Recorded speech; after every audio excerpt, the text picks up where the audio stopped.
at some point we are going to have to do a whole show about how good this show sounds.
Everybody, welcome to Downballot. We do the show live almost every Tuesday at 7:30 p.m. Pacific, right here on Twitch. That's twitch.tv/Echoplex Media. Support this project at echoplexmedia.com. Click the support link at the top. Find your favorite way. People on Twitch, you know how the monetization works here. Jeff Bezos takes half. So just keep that in mind when you decide what way you want to give us money. Anyway, I'm producer Dave. You can find me on Grindr. Thank you. So wait, does that mean Jeff Bezos' ex-wife takes half of that half? I don't know what the settlement was like, actually. I don't know if she gets continuing revenue afterward or if she just got a, like, I have an annuity, but I need cash now. Right. Well, she got it. If she got a ton of money, she's giving it out. Yeah, she got a ton of money in the settlement. She's giving it out to nonprofits in big chunks, which is fantastic. So she's basically sticking it right up his butt. This is the Councilman. As always, you can find me nowhere except for right here and everywhere. I'm everything, everywhere, all at once to all people. So you can find me here. You can join Blue Sky. Exactly. Find me on there. We have a starter pack. You can, like, as soon as you jump on, you can follow all the people that have like asked to be on the starter pack. It's other journalists in our space, and a lot of the viewers on the Twitch channel are in that starter pack. So a lot of those people will follow you back because they know who you are. Fancy. That's interesting. A starter pack. I will have to. Yeah. At first, I thought I had to have a lot of followers to do it, but then I clicked it. Nope. And I was just able to add, like, I first started like adding, like I added I added us to the extent that we're on there, and then I added just a few journalists, like Right Wing Watch. I added, obviously, because we use Right Wing Watch. I should add all the local news stations and stuff too. Anyway, that's not what we're here for, though. Get on Blue Sky. You'll like it. It's like Shitlib City for now. Oh, lovely. I'll definitely check it out for sure as soon as I have the time. But meantime, there's just too much local derp to sift through on a weekly basis. It's taking longer and longer to do the docket because there's so much crap out there, and we're having to sort of be picky and choosy. Right. So like triage. It's like a disaster. Yeah, completely. So it's and really trying to focus on the local and avoid the national implications unless it is local. And then there's also the stories that we're consistently trying to follow up on and keep tabs on and keep you informed on. And loyal viewer and loyal listener. Of course, there's vehicle versus structure. Yes, which we haven't had enough of lately, primarily because most of the vehicle versus structure incidents lately have involved some sort of injury or unfortunate demise, and we do not like to rain on anyone's parade that way. That's not really funny. So, but there have been quite a few smash and grabs out there that we could highlight, but those aren't exciting anymore. It's just ho hum. So another person drove into a liquor store. Because it's April Fool's Day. If I would have had time, we could have done this and just focused entirely on crime, like just the crime hour. That would have been awesome. There was enough. There was absolutely enough, and we do have a crime story in a little bit, so we'll get into that. And this is kind of a crime story. I mean, it's in the courts, but it's not really a crime being committed unless you ask Mayor Ed 209. But as you predicted, producer Dave, the VTA strike ended up, the folks who were opposed to it and on management side tried to pit working class people against working class people. And it's not that it worked necessarily. The workers were holding strong until VTA went to the manager and basically tried to shut down the strike that way. So we're going to find out what happened and why the trains are going to start running again very soon. Gary with tonight's developing news. The judge's injunction takes effect immediately, but it's unclear how quickly VTA can get the system up and running again. The authority had previously said it could take upwards of 48 hours to check the lines and the bus routes to make sure everything was safe before passengers could be added. The court is satisfied. Judge Daniel Nishigaya listened to oral arguments for over an hour inside Department 13 of the Old County Courthouse in downtown San Jose. Lawyers representing VTA had sued the striking union workers 2 weeks ago, saying while negotiations were going on, the rules of the previous contract were in effect. That includes a no-strike clause. However, ATU Local 265 said talks that started at the end of December were at an impasse and called a strike of its 1,500 members, which started March 10th. Numerous issues had been reduced to pay raises, VTA offering 11%, the union looking for 18%, and arbitration for grievances and disciplinary actions. But the two sides moved further apart last week, with ATU rejecting the latest VTA proposal, prompting San Jose Mayor Matt Mahan to post to social media and comment publicly. The latest rejection from ATU of what I think is a very reasonable and generous offer from VTA concerns me. We're at the point now where we're talking about sacrificing the future of transit in our county. In court arguments, ATU argued the old contract ended, pointing to VTA's announcements on its own website. And as such, the no-strike clause wasn't in effect. But VTA countered, the act of negotiating means the no-strike provision is enforceable. The judge agreed, citing the harm to the roughly 100,000 daily riders of light rail and buses. We disagree with the judge. This is the second time that we've been in this position where we believe that the justice systems and the court has failed us. So, we'll see what happens. We'll determine what happens tomorrow shortly. VTA officials say they're going to huddle back at their headquarters Wednesday night to decide the next steps As for union members, well, they could defy the judge's order or they could seek an appeal and an immediate temporary stay. In downtown San Jose, Jesse Gary, KTVU, Fox 2 News. So a couple things there. That's disappointing that only 100,000 people out of the whole fucking valley ride VTA every day. Although sometimes it might be a little bit hard to tell. There are times on buses where if there's a long line to get on the bus, I know it happens here in Oakland, but I'm sure it happens in San Jose too, where the bus driver is just like, they're 5 minutes behind schedule. There's a bunch of people at some intersection. They just wave everybody the fuck on because they're like behind. It's not worth so there could be some of that going on, but I doubt it because San Jose is not a place like Oakland. Oakland is the bus driver just waves you on if your Clipper card even begins to act crazy. Just sit out. Just sit out. It's fine. It's fine. It's fine, friend. Absolutely. Sorry, go ahead.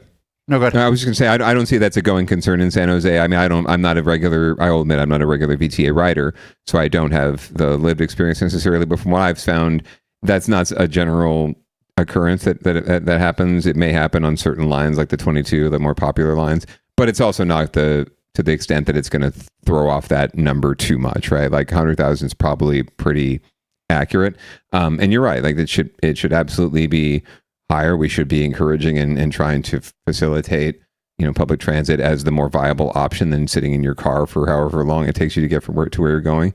But we're just not, obviously not there yet. And we haven't made the system more efficient than driving yourself. And until we do that, we're just going to be dealing with the same issues. So what's really disappointing to me here is that to hear see the mayor sticking his butt into a space where he's on the board. He is on the VTA board. I think he might be the vice chair of the board. So he kind of represents management in a way, in this way. And he is basically on the attack against the public employees and talking about the future of transit's at stake. Well, yeah, it is. If you have bus drivers and train drivers and operators and employees who cannot afford to live here, right, in the Bay Area or nearby, they're not going to be able to work for you anymore, and they're not going to be able to drive your trains anymore or drive your buses, and they're going to be gone, and who's going to drive them? Is Mayor Ed 209 going to get behind the wheel of the 22? I don't think so. So it's another sign. I mentioned this to the good wife the other night, and I want to go on record here on Downballot on April 1st, on April Fool's Day, 2025, and say within his next term in office, within this current term in office that he's in now, this mayor is going to come after public employee pensions. I would absolutely put my freaking hat, my White Dudes for Harris hat on it.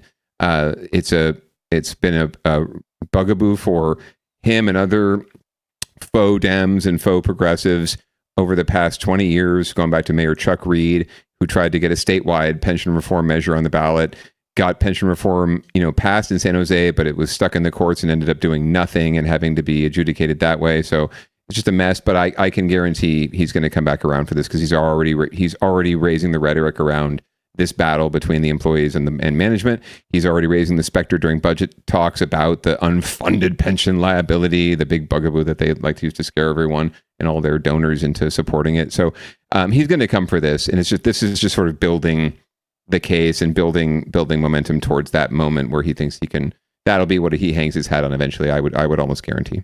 So unfunded liabilities. I was talking to somebody about it. I forget when, but I explained to them that while May of 2025 for my rent isn't an unfunded liability. Correct. July and August are unfunded liabilities because I haven't generated the income to cover that at this point. Oh, you don't have the money to pay your rent like 3 or 4 years in advance? No. Yeah, that's you nailed it. That is a fantastic freaking analogy. That is exactly what an unfunded liability is. We are getting a little bit of field from the story itself, but that's kind of figured itself out. They are going back to work. They are obeying the judge's order. That's what an unfunded liability is. It's if every single person in the city retired today. Yeah, we wouldn't have the money to pay their pensions if they all decided to retire today. That's not happening. But that would be because that would also be because then nobody's paying into the system as well. Correct. Right. And also there are no new, and then you would also not be hiring any new employees who would be paying into the system. And the new employees are actually paying more in a way because they're on this new system that was negotiated, right? The folks who were on the old system were able to keep it. But the new system actually is more beneficial to management and employees are paying more, but it's more mutually beneficial. But that's exactly what an unfunded liability is. So it's used as this specter, right? When for budget hawks and for conservadems who, talk about common sense and getting back to basics and all of this. And really, it's just a way of taking money out of the pockets of public employees and putting it in the pocket of management and doing whatever you want to do with it, right? Doing more of whatever his AI revolution of common sense at City Hall, right? Buying more computers, I guess. I don't know.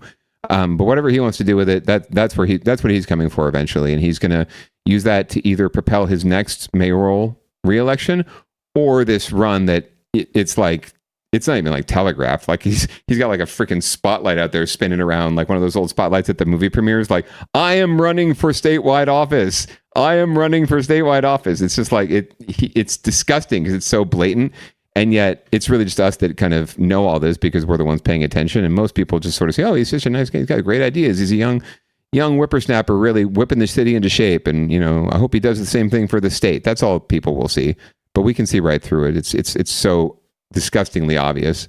But maybe that's what's so frustrating about it, is that it is so obvious. And yet he's going to, he could very well get away with it and just keep rising up the ranks because no one has ever bothered to call him on his bullshit from when he ran for city council to now. Like, we had plenty of chances to stop this guy, but that's where he's headed. And he looks like he's trying to recruit some friends to the mix too.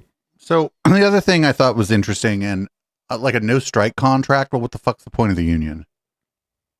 Correct. Yeah, that's a space where I think the judge was.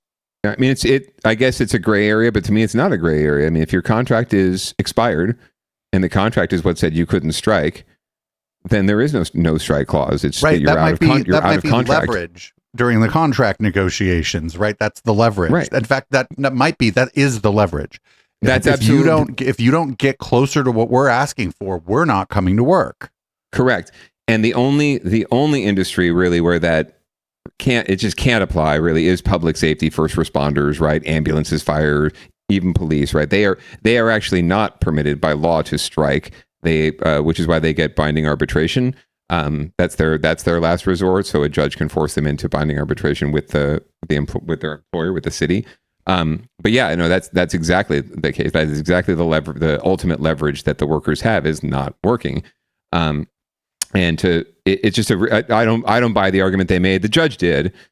These judges are elected, these county judges. I don't know where this guy Nishigaya decided, politically, or we're not supposed to know how they feel ideologically because they're supposed to be judges, which makes it really silly that we have to elect them, right? It seems to be politicizing a process that's not supposed to be. But then again, if we don't do that, who appoints these judges? Politicians, right? So right, or you end up with like a good old boys network, essentially. Right. And so I don't know what situation is better or worse, to be honest with you, but it's obvious that this judge was siding with management and wanted to find a way to side with them and interpreted the law that way. But to me, it's like your contract is expired, so that contract doesn't apply anymore. So you're out of contract. The only way I could see, like, okay, if a judge breaks a strike, I could see the judge breaking the strike, but then forcing everybody into arbitration, like through the courts, maybe even through like a court arbitration system where everything's on the fucking record and everybody can see what happened and every word of it is recorded. And I could see maybe that in, like, if I believed a just system existed where that would be like effective and not just used to like shit on the workers, I could see that he'd be like, listen, transit's important. I need you all to go back to work. I'm going to appoint someone to start the arbitration. I need, representatives from these people to meet within 15 days with this person to set dates to start talking. And we will be back in court in 45 days if you do not have a new contract. Yeah, I think that's perfectly rational expectation. And VTA's argument is, well, we're negotiating. We're still negotiating. So as long as we're negotiating, they can't strike because we're making it a good faith case. They're not really getting much closer, to be honest with you. And so it's I think that would have been if that wasn't part of the judge's ruling, I feel like that would have been a good stipulation. It's like, okay, yeah, I agree. You got to go back to work, but we're going to do you a solid and give you this avenue to hopefully getting to some sort of resolution soon so we can all just chill and go back to work, right? And go back to doing the thing. So and then I could see ways in which now the contract has the added weight of it being a court order. In some ways, where like if the interested parties violate the contract, they're not only violating the contract, they're violating a court order. Court order. Like I could see that being like a solution. But again, that would rely on like me also having trust in like the Santa Clara County court system, which yeah, right, or it's just court system in general at this point. It's sketchy at best, and I found from personal experience, frankly, like it really does matter who you get as your judge or as your commissioner or whoever is adjudicating your case. It absolutely matters who. They're not supposed to have ideologies, but judges absolutely have approaches. They have ways they like to operate. They have their own belief systems and structures and their interpretation of the law. We've had, and we still use the term, I think the term's outdated and probably needs to go, but people be calling them like hanging judges, right? Where it's like, where it's clear that the judge is on the side of the cops or is like interested in like the most punitive possible outcome for people who, regardless of their mistake, right? You can just look at their sentencing history. What are the guidelines? What is the maximum? Are there mandatory minimums? Where do they usually fall? Take everything else out and you can be like, we got this one. Right. Does he take, wait, hold on. Does he take bribes?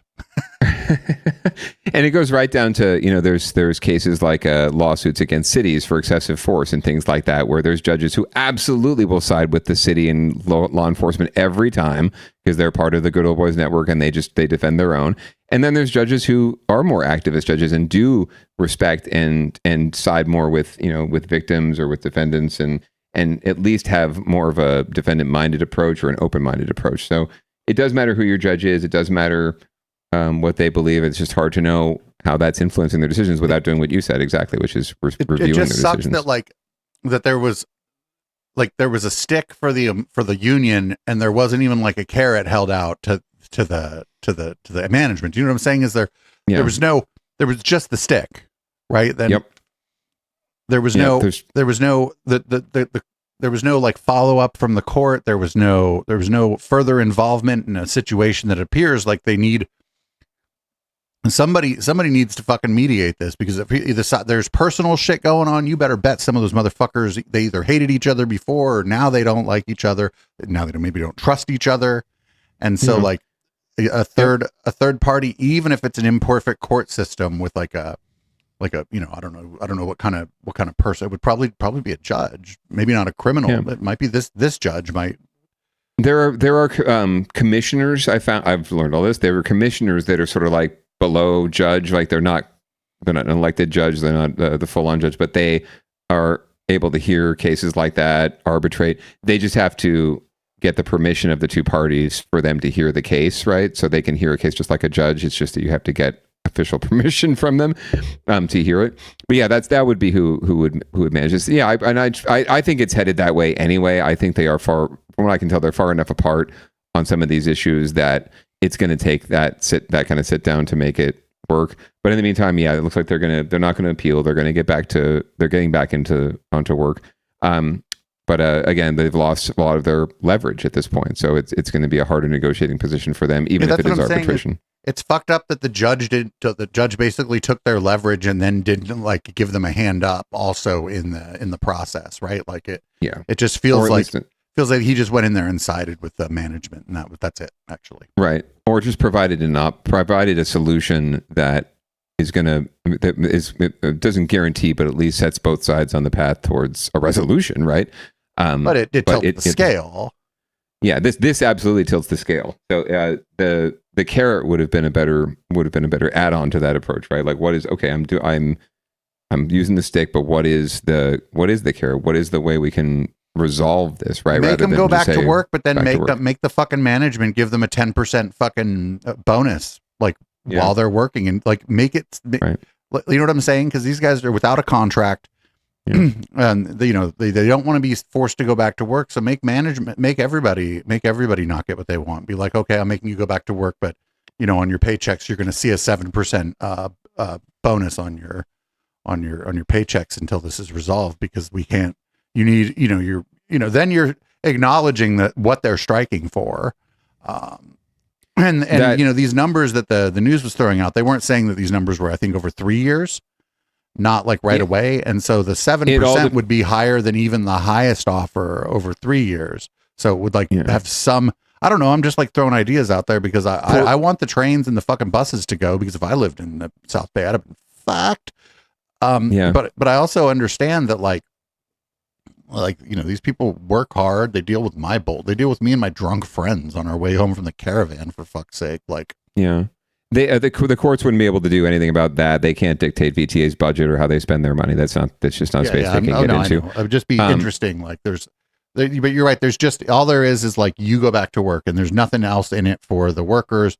And there's the fucking, there's no pressure on management based on what happened at court. And so like, I don't think anything good happened. Like there's no, it just was like pushing things in one direction. And it just, as of now, like VTA is going to get more of what they want than the workers, right? It's good that whatever agreement's going to come down is going to be more siding with management than the workers, even if it does go to arbitration, which it more than likely will.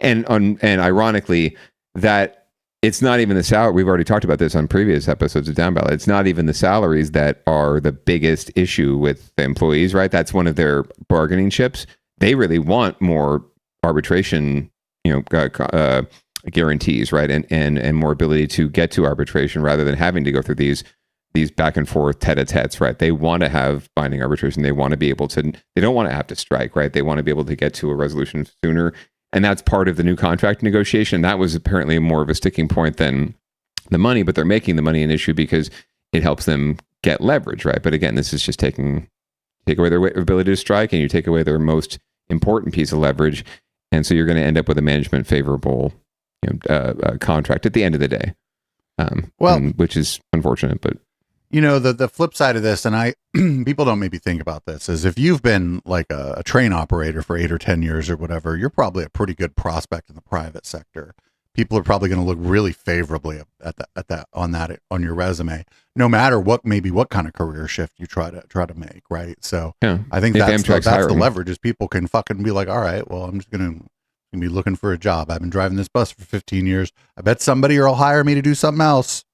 Yeah, I mean, you could hopefully, they can drive one of them Google buses, right? They probably do pretty well, or Amtrak, I'm sure, might be hiring. But yeah, it's but there's also just you've been like you said, you've been doing the job for years and years, and it's like that's what you do. That's what you know how to do. That's the job in some cases they probably love it. Who knows? You don't do this work. Oh yeah, I mean, you don't interact with the train operators much, but you get on the bus and they're always like, hey, hi. Like you get to, if you're a people person, and you don't mind driving and like the frustrations of driving this massive vehicle in sometimes like tight spaces, that's a great job for you. Yeah.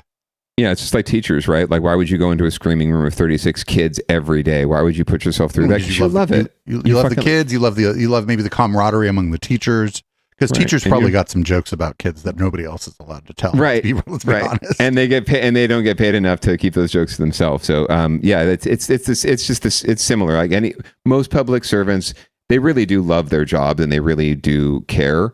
And that's why they do it, right? They could easily make. There's some people in city government that could easily make tons of money in the private sector because they're that smart and that good and good at their jobs. But they do this because they care about the public and doing good and making the world better. And unfortunately, our elected leaders don't always respect that. So that's unfortunate. But anyway, we should move on. But we'll be monitoring the return to work and making sure that the workers at least get something of what they want out of this. So we'll and if you're in the South Bay and you see a VTA worker, give him a power fist. Give him a bump. Give him the thumbs up. The bad baby gives them the thing. Give him $10.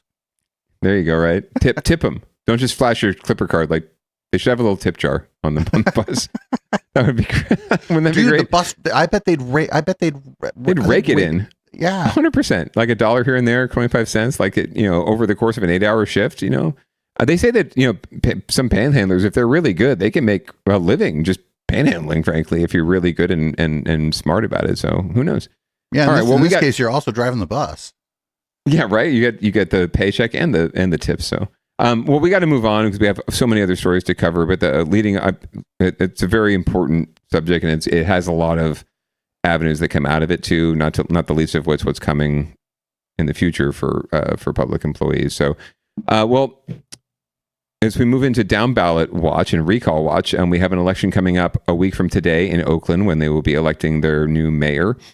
or their fourth mayor in 4 months, as we talked about. And the top contenders are Barbara Lee, former congresswoman, who has most of the institutional support, and then former councilmember Lauren Taylor, who was Sheng Tao's primary opponent or most significant opponent in the 2022 mayor's race, and lost out to her in ranked choice voting. But he's running again, and he's probably running an uphill battle against Barbara Lee, a really established politician. But he's got a new high-profile endorser from San Jose, no less, one of our good friends. And we're going to find out more about what he has to say about his good buddy Lauren Taylor. We are now less than 3 weeks away from the special election for Oakland mayor. ABC 7 News reporter Unser Hassan has more on the endorsements piling up and what it means to voters. The other thing is kind of our infrastructure. So I've been here 35 years and our street really needs to be repaved. As Oakland mayoral candidate Lauren Taylor met with voters Thursday morning, standing beside him was San Jose Mayor Matt Mahan. I was listening with the same suit the other day where Lauren was the one candidate who was willing to be honest about the budget situation, right? I mean, that's what we need. We need honest leaders who are going to grapple with the numbers. The leader of the South Bay's largest city stepping into Oakland politics to endorse Taylor. The two talking about how interconnected the Bay Area is, how the success of one city benefits the other.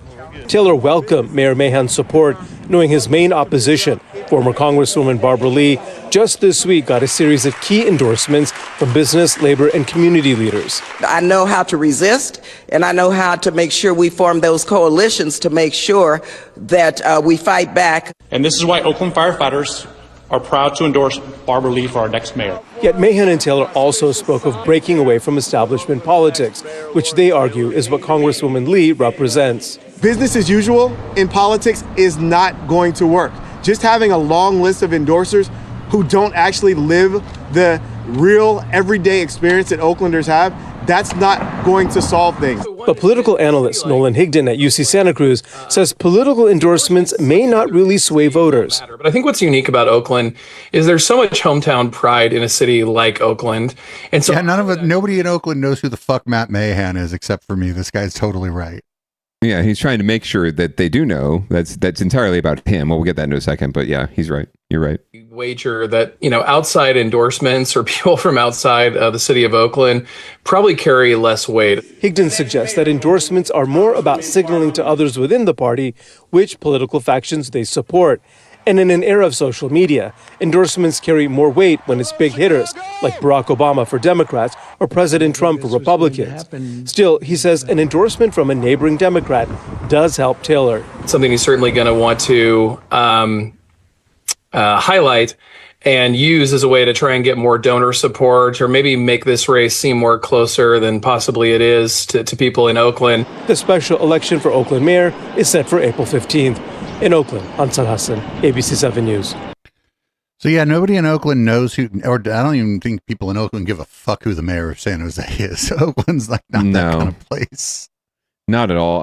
Although, I mean, this is absolutely about Matt Mahan. This is not about Lauren Taylor. That's the other thing is he kind of came in. I feel like he came in there and like Bigfooted him in a way, like especially as far as the media appearance and stuff. Yeah, absolutely. It's all more about him than it is anything. And Lauren Taylor's going to bring it. Lauren Taylor needs as much support as he can get right now from big names of some kind, because Barbara Lee is sucking up a lot of the big names, including the Alameda County Democratic Party, which has solely endorsed Barbara Lee, and yet Lauren Taylor has been using their logo on his materials to say he's a member of the party, right?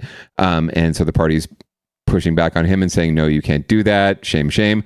So she has a lot of the support and the big names already. So he's just at this point desperate for that kind of attention and for, like they said, like these endorsements are more meaningful within our political cognoscenti than necessarily with the voters. So this is absolutely more about Matt Mahan increasing his brand and expanding his brand and awareness and name ID in Oakland, where he's not. You're right. Like no one knows or gives a shit about him. He's trying to make people give a shit or at least know who he is. So when he does that, statewide run we talked about, that he'll have folks in Oakland he can go to now who kind of know who he is vaguely, right, and might support him because he backed Lauren Taylor and they like Lauren Taylor. It's so much more about him than it is about this race or about the candidate he's endorsing, and that's again which makes it so gross. But great coordination. Like they basically the same suit to this event. So I might have advised one of them to wear a different color. Like it just looks like two cut from the same cloth, literally. But like the Mormons, remember the Mormons? Right? Yeah, that's exactly it. Or LDS. It reminds me of like the LDS folks that come to your door, right? Like in the suits, right? That's exactly the look. Only with the shark skin gray suit with the white collar, no tie. That's exactly their look. You just need the little name badge, like "Hi, I'm Matt." Right? So real so perfect. Real quick, I gotta be a little bit careful, I suppose. It's interesting that they chose the Laurel for their appearance. You're not super familiar with the Laurel. The Laurel's like the neighborhood. Yeah, the Laurel district. I'm sorry. If Willow Glen had a bit of an attitude, it would be the Laurel. It would be the Laurel. Yeah, I don't know what goes into that. Other than wanting to find a place where Matt Mahan feels safe walking around. Oh, that's it. So the Laurel district, basically it's where between MacArthur and High and MacArthur and Fruitvale and like the sort of surrounding area. And it's not Fruitvale by Fruitvale Park because it's up the hill. So I live in the Laurel. We're up the hill, but we're not quite up the hill. So it's like it's like Campbell versus Los Gatos in some ways too. Like there you go. So it's interesting that they didn't meet down. They had footage of a Taylor downtown with other people, but Matt Mahan was like, downtown Oakland, excuse you. Yeah, no, not going there. Right. I want to go to a nice business district where I can walk and feel safe and shake some hands, and people aren't going to be like, who the fuck are you? Or coming at me. I was like looking for my friend's other, the nightclub I work at. I was looking for see if they walked past my friend's other place, but that's a little bit in that's not maybe the part of the area. I was all, you gonna walk by Farmer Joe's? Joe's? What's up? Yeah, and I just love the rhetoric about like, we need people who understand what, like, I think was Mahan that said it or Taylor, I forgot already, but we need people who understand the real experience of Oaklanders, right? And I'm like, oh yeah, Matt Mahan from Watsonville, who's the tech bro mayor of San Jose now. I can't think like, he's going to understand. If you met Matt Mahan at a party and he's like, I'm from the town, you're like, no, you're not. No. He tried to make. Are you from Montclair? Yeah, right. He tried to make it out like that during his campaign, though. Honestly, like both of his campaigns, he's, I'm from hardscrabble streets of Watsonville, and I've grew up alongside migrant farm workers, right? And by the luck of Watsonville's that's got to be one of the. I don't know much about Watsonville, but I guarantee you that it's like the Monterey area, right, where all the rich people live over in Pacific Grove, and all the farm workers live over in Salinas. It's probably a lot like that. It's a city that's gotten that way, a town that's gotten that way, but this the rhetoric, like I understand these people, and I was on scholarship at Bellarmine, and and poor me, and I just sold my company to Pinterest, right? Yeah, we're not doing super good at You Never Dance Alone the fourth Friday, but I would still kick Matt Mahan and his people out of my fucking event. Yeah, right. I don't know if they'd be. I would. Oh, he certainly doesn't want to go to that part of town. Let me tell you. Well, I would pay to see him dance to some serious disco music. Honestly, dude, that would Sam be Licardo was at Bike Party dancing while I was DJing. Media Wench's kids were there too, and Media Wench they're young, right? It was 2008, and she had to explain that it was very both very cool and very uncool that the mayor and his wife were dancing while I was DJing. And yeah, it's like if you're talking about like a scale, right, of like how coolness, it just dancing at all, even awkwardly at Bike Party, puts you a little higher than Mayor. I'd rather have him at my party for sure. If somebody's going to be the first one on the dance floor at the fucking horrible event that I fucking had to play for the money, I'd rather it be Sam and his wife than Matt Mahan. Yeah, I've seen those two phone banking for a candidate, like on a sidewalk, sitting on a sidewalk outside of a campaign office. Sam and his wife. I would be shocked if I ever saw Matt Mahan and his wife doing that. So at the very least, they've earned my respect for that, right? For at least trying, making an effort. I would be saying the same thing about Sam Licardo if he came to Oakland. Yeah, sure. I'd be like, nobody here knows who you are. What are you doing? I'm just, so you didn't hear about this, so you couldn't go out and like ask the mayor a question, or it's in your neighborhood. So no, bummer. They should have announced this. I'd be like, nobody here knows who you are. Get out of here. Right. More people know my name in this city than yours, and I just moved here. You go and put one of those hats on that says press, right? And then they're like, any questions? And you're like, yes. Who the are you? And why should I listen to you? Anyway, so we'll see what happens. Listen, this isn't Willow Glen. Go back to Willow Glen. Yes, go back to Willow Glen and enjoy yourself, the Rose Garden, and enjoy yourself, and be safe. Be safe. Well, we'll see what happens next week. There is ranked choice voting, so anything is possible. There are like 8 candidates, but Barbara Lee and Laurel Taylor are the front runners. I would tend to think that's going to be the case. I think she'll get a majority of the first place votes. She might even win on the first ballot. Who knows? But depending. But at the end, and to call her, the one last thing, Mahan's been doing a lot of calling his opponents defenders of the status quo. He had a lot of people come and tell him that his policies about criminalizing homelessness and, getting city staff on a pay for performance plan, is not the right approach and not the best approach. And he just doubled down and called these people, he didn't listen to them. He just called them defenders of the status quo. Right. And he actually put that reference out, and Lauren Taylor put that reference out about Barbara Lee too. Like, she's a defender of the status quo. I'm just going to reiterate. Barbara Lee was the only Congress member who voted against the Iraq War. The only one out of 435 Congress members. One against 434. Famously, before the Iraq War, the Secretary of the Treasury came up. She's like, "Yeah, how much is it going to cost?" He's like, "Oh, I don't really know." She's like, "What do you do all day?" Right. Right. There's yes, she has been around for a long time. Yes, she has a lot of establishment support, but there's no universe where Barbara Lee is a defender of the status quo and not going to be there to fight for people for what they need. Right. Like that does not hold water at all to me. So I just wanted to point that out and defend her a little bit. But you know what? We'll see what happens, and may the best person win, or the best candidate win, and or maybe not. Sometimes that doesn't happen. And we'll see what Oakland gets. I just feel for Oakland because, you guys deserve better in general. So hopefully Oakland's whoever great. it is. I think people are fucking wrong about Oakland. But I moved to the Laurel. So whatever. Yeah.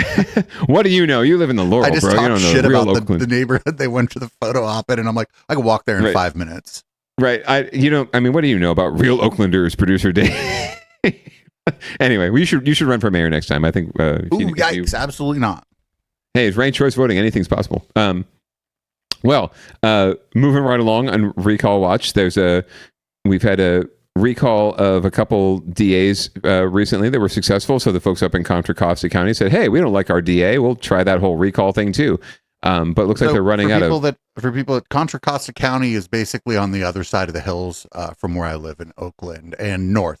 So we're talking like Walnut Creek, Concord, Antioch. I think is also part of our good friends Antioch. So Coco is what they call it here, Coco sort of County. Like what you would think might be the North Bay, but the North Bay is actually the Northwest Bay because it's above San Francisco. But if you were looking at the Bay Area from dead center up, is Contra Costa. Right. And so it's slightly more conservative, more rural, more Central Valley-ish, right? So definitely not your progressive bastion like a Marin or even Santa Rosa. Like a lot of people, there was some white flight from Oakland, but more recently there's been economic flight from the Alameda County. And that's where they're lower income people going over there. Yeah, so it's changed. The demographics are changing, but they are coming after their DA. And again, it's as usual. It's about justice for someone who's kidnapped, killed, and the folks don't feel like the perpetrators got enough of a slap on the wrist. So we're going to learn about the recall effort, and also that they're running out of money and need a cash infusion to get where they want to go. Oh well, thanks to the news for helping them with that. Yeah, right. Effort to remove Diana it's a GoFundMe from the office comes after a pair of other high-profile recalls right here in the Bay Area. Last November, voters in Alameda County voted to recall District Attorney Pamela Price, and San Francisco District Attorney Chase Abedin lost his job after a recall vote back in 2022. Our John Ramos explains what is different this time. It looks like Contra Costa County's Diana Becton is the next Bay Area district attorney to face a recall effort. But before it ever reaches the ballot, proponents are facing an uphill battle. Yeah, that's a place where nobody knows who the fucking DA is. And I bet this lady ain't even black, so they're not going to be able to leverage people's racism. Oh, she black. Well, there we go. That changes the. They can't. Oh man, they can't hit. They. So if she was white, they would have to like hippie jacket her. But if she's black, all they have to do is nothing. Well, if she was white, she probably wouldn't be facing recall. Let's face it. Feels like the Bay Area's experiment with selecting progressive, reform-minded prosecutors has hit a wall. Joshua Spivak, a senior research fellow for UC Berkeley Law, says it started in 2017. They won all these offices. It was kind of a big surprise. Now there's this backlash, and that's what we're seeing in California. So it's kind of an interesting dynamic that it succeeded very quickly, and then there was a very, very rapid backlash. The first to go was Chesa Boudin in San Francisco, and then, of course, Pamela Price in Alameda County. The Becton recall proponents posted this video of her being served with the recall notice just prior to their filing. To begin the recall Well, also as an attorney, you know that like you have to take the paperwork. So why not just grab it and be like, bye. Organizers of the initiative held a press conference, including Gwen Gabe, whose daughter Alexis was murdered in 2022. The family blames the district attorney for not prosecuting the mother of the suspect, who they believe helped him to elude capture. I'm here today to express my family's full support for this recall initiative. Our commitment to continue stems from aiding and abetting is like they would have charged if they thought they had the goods. Correct. Yeah, it's not. I don't know anything about this case, but that's a serious fucking crime. That they hate Chesa Boudin. Chesa Boudin finds out you tried to hide a murderer. Chesa Boudin's fucking throwing the book at you too. Like, you know what I'm saying? Yeah, this is Progressives a really don't like people who help murderers.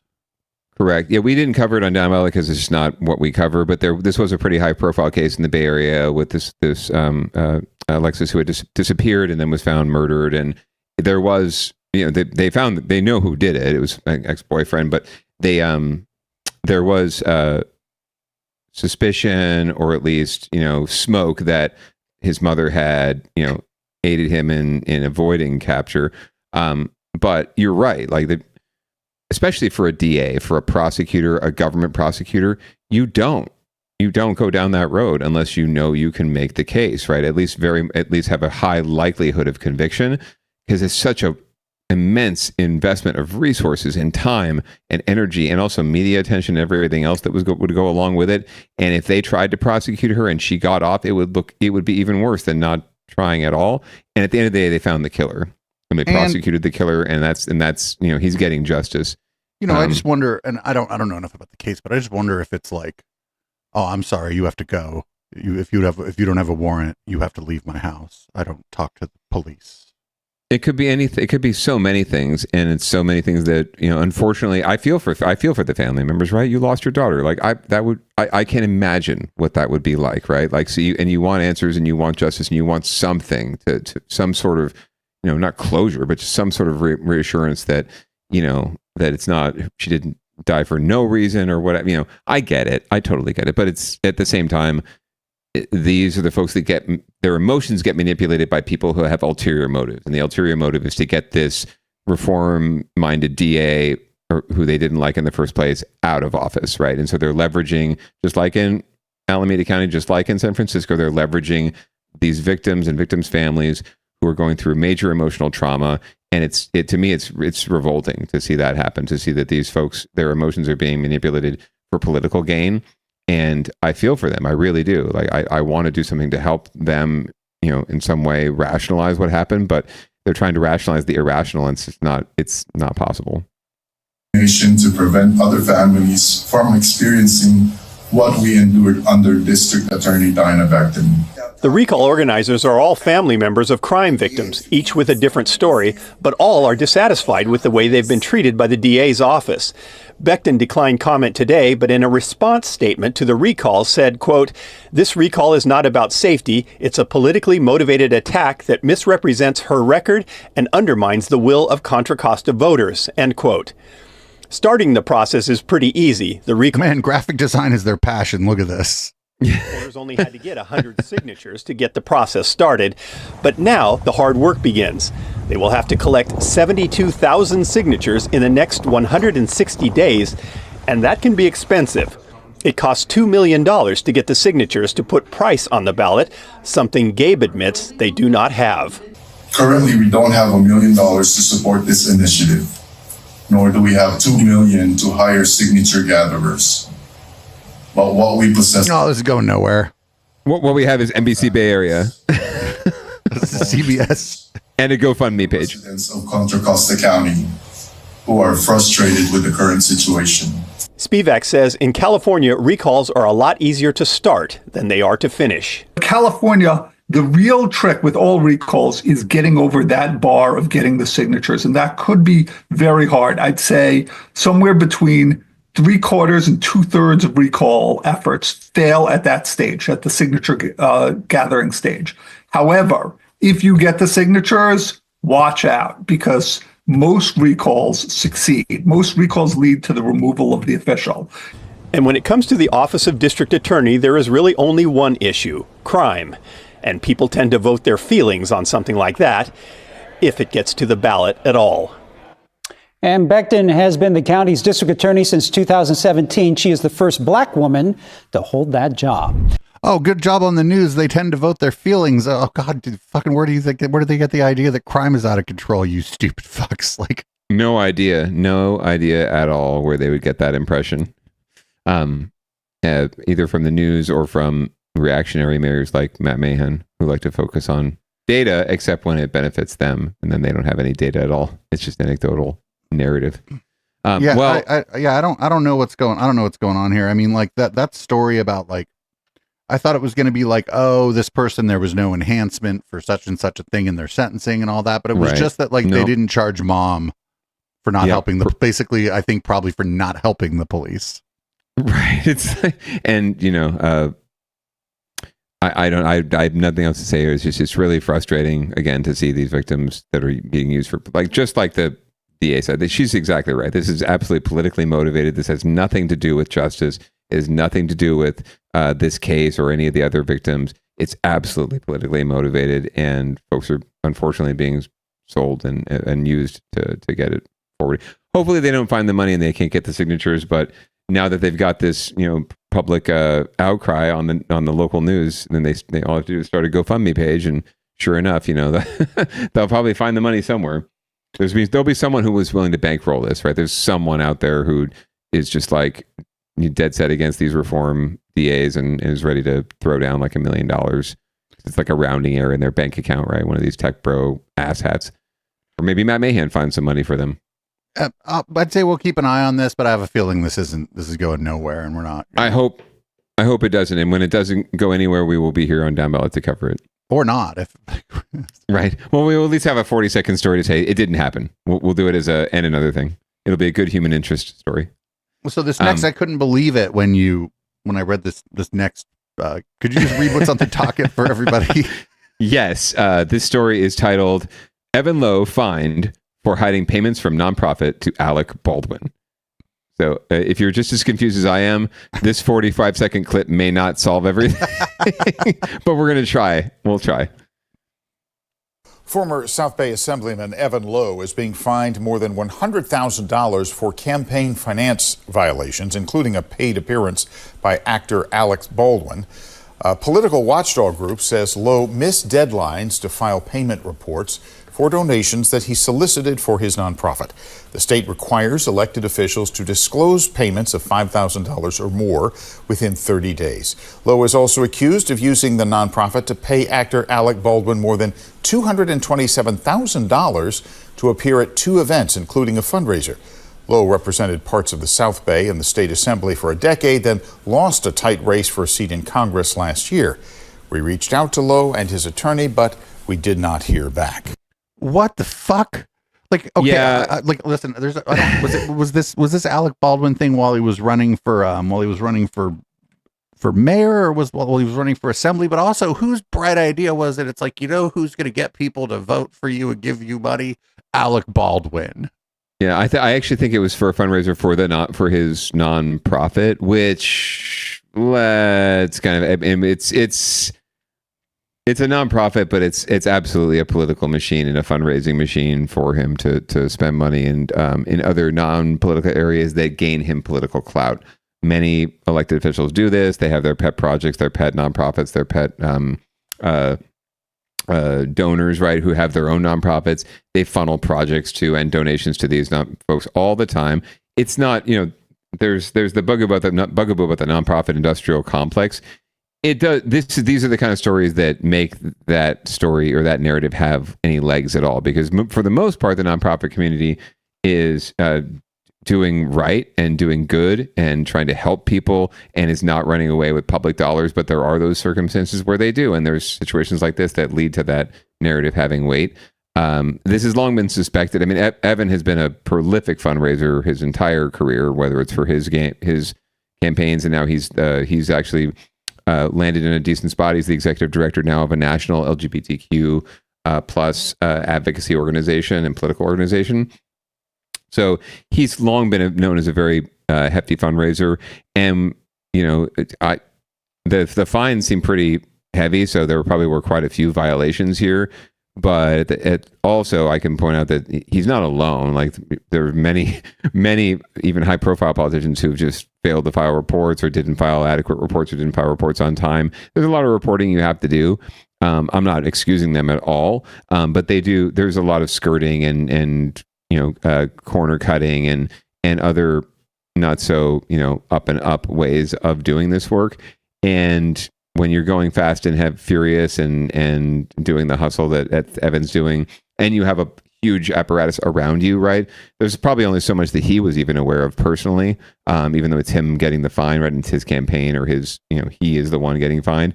But at the end of the day, when you're part of that kind of an apparatus, there are some things you just don't know are happening, right? And you kind of just sort of, okay, like Alec Baldwin showed up at my fundraiser. I don't care how he got there, right? He's there to help. He's going to help me raise money.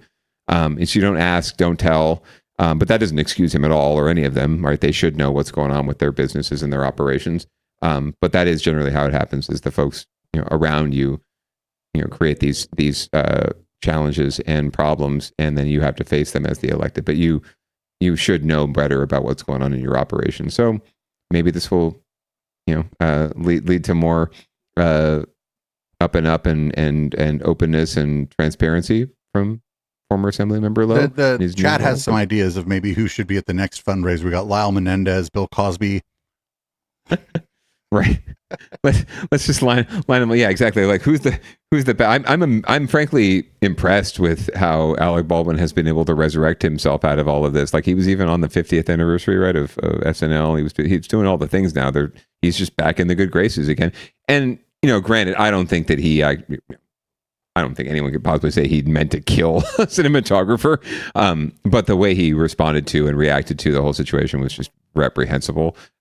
So yeah. He should have just said, this is real rough, man. I don't really know what to say. This sucks. Yeah. This fucking sucks. I don't know what I'm to say. so I'm going sorry. to have to, I did not expect, just go out there dumbfounded by what just happened. And like, it's way better than what he did. Yeah. Yeah. I would have been horrified by it. Like, I don't know if I would have been able to just function if that had happened to me, right? So, but yeah, he just kind of doubled down on like, why are you all attacking me? Anyway, put him in a horror movie. Fuck it. Put him in a horror movie where he's killing people on a movie set. Fuck it. Let's lean in. Not the best spokesperson. So I don't know who he'll get next, but maybe Charles Manson's dead, so we can't really go back to him. But we'll find out. But anyway, we'll keep tabs on this, and we'll always keep tabs on even our friends and people who we like who get in trouble, because we got to make sure we're being fair and balanced here on Down Ballot. That's our MO.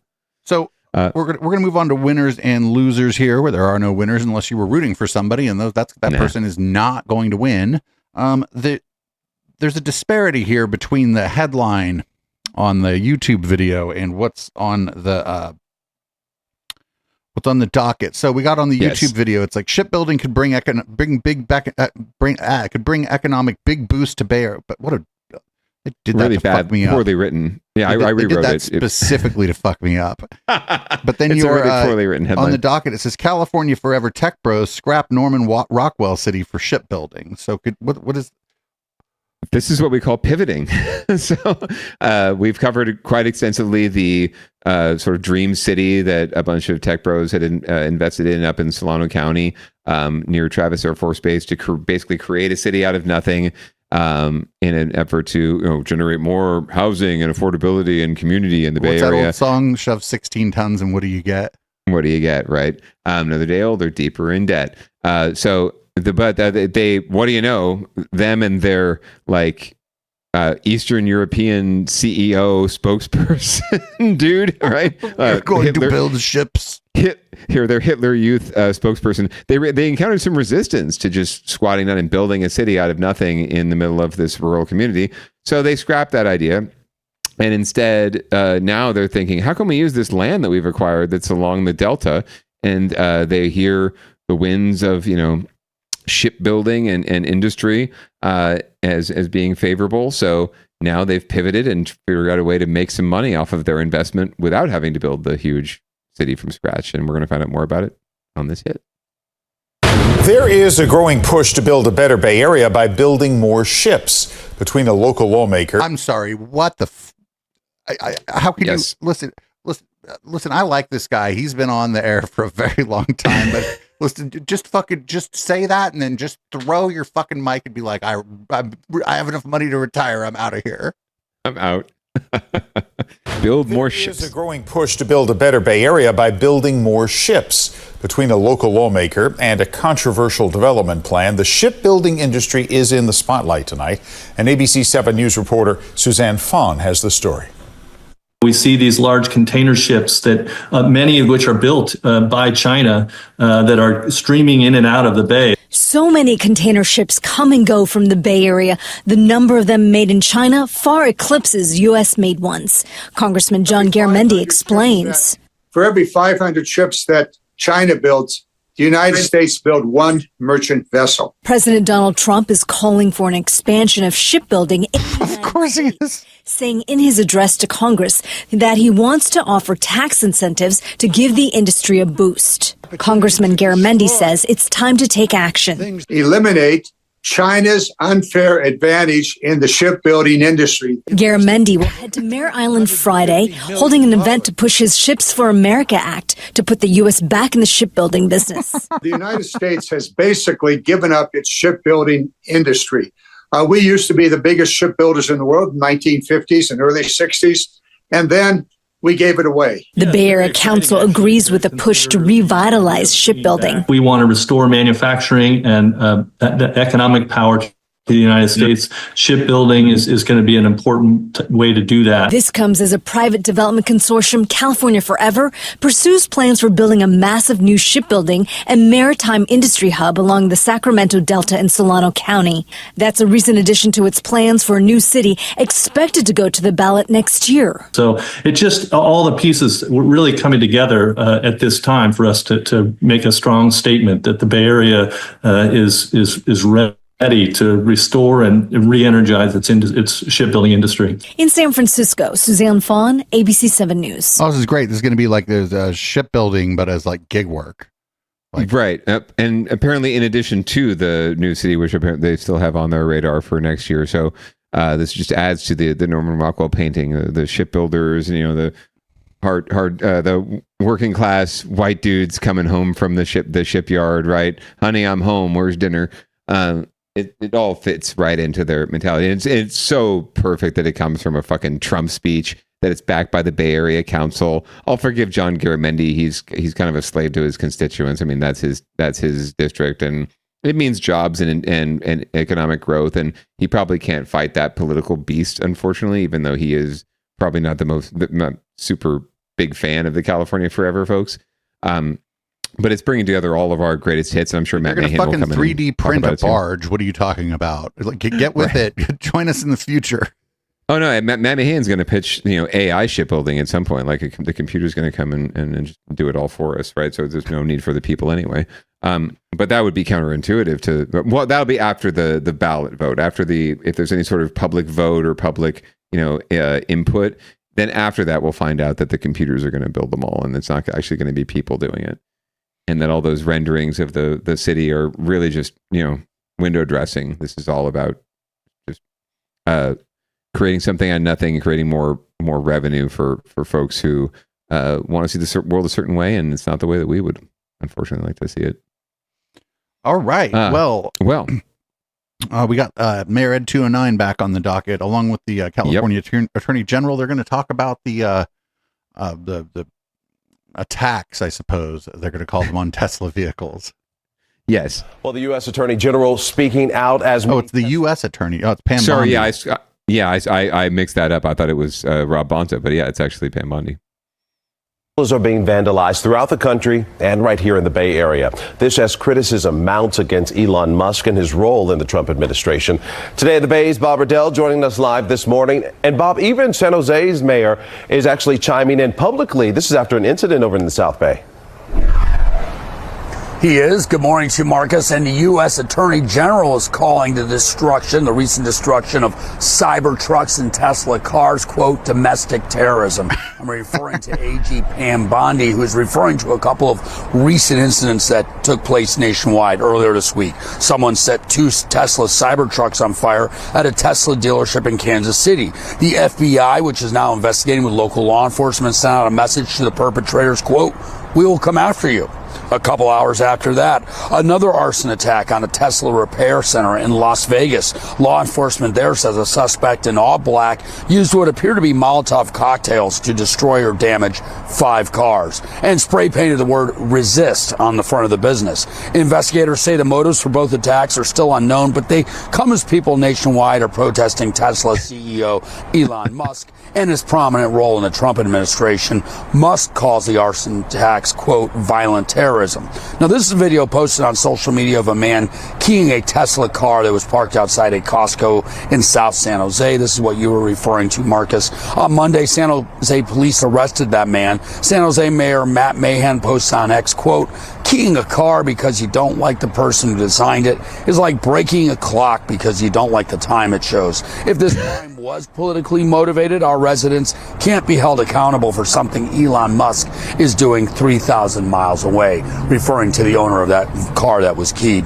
The San Jose police chief calls this, quote, a senseless crime.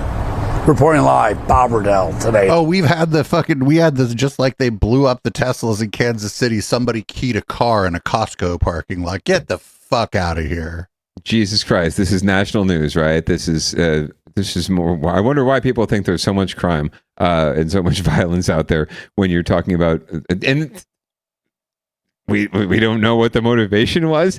The word resist was spray painted on the building. They're attacking Tesla cars. Like, hello, a gumshoe with like no experience in criminal investigation. My mom could figure this out, right? Like, it's not that hard to do 1 plus to add 1 to 1 and come up with 2, but apparently they want to make it 4. It's just another interesting space for Mayor Ed 209 to be inserting himself and to be aligning himself again with MAGA and with Trump and with the rhetoric around, these people are domestic terrorists and don't, why are you attacking the Teslas? You're attacking the wrong thing. You're defenders of the status quo. It's just more his version of him getting his profile up. You just bring up the status quo. Defending the richest man in the world, you are defending definitionally, you are defending the status quo, right? And defending the president basically at the same time too, right? Like, so you're just putting yourself in line with those folks. So how are you so revolutionary if you're defending the richest man in the world, right? So, anyway, I don't want to. I don't know. Protest the Tesla dealerships. I don't know. I think there's a couple problems. One, like, friend, if you're a leftist, you care about the environment, don't light a car with a giant lithium ion battery on fire. Don't use fire. I have no other advice for you any other way. Just fires like I understand the fire will burn for a while and it might catch the cars next to you. Might have a greater impact, but yeah, take the battery out. Wait, you can't take the battery out of the car. Chat's trying to get me to say something. I don't know. Just take the battery out. You can't put sugar in the gas tank? That doesn't work. No. And to be honest, I to be fair and clear, I don't believe Downballot endorses vandalism or violence or setting anything on fire, frankly, that's not yours.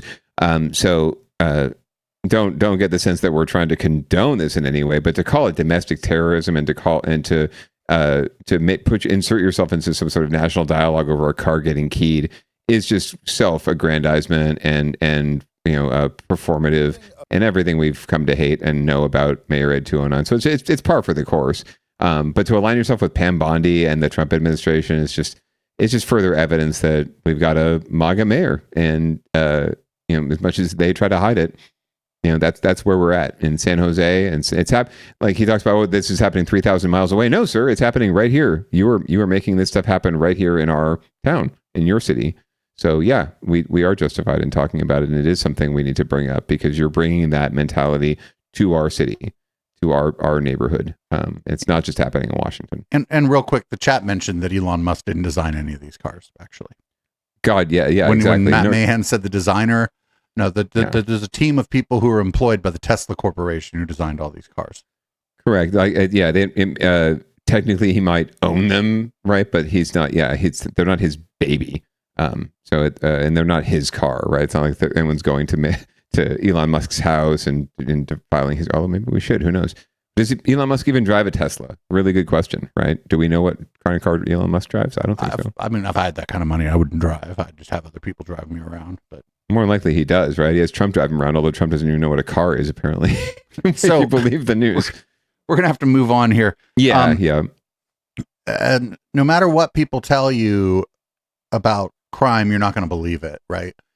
Nobody's going to believe this. I bet people probably think the news is lying, but SF car break-ins, to the extent that we can measure these things, seems to be at like a 22-year low. Imagine that. We'll find out more from ABC.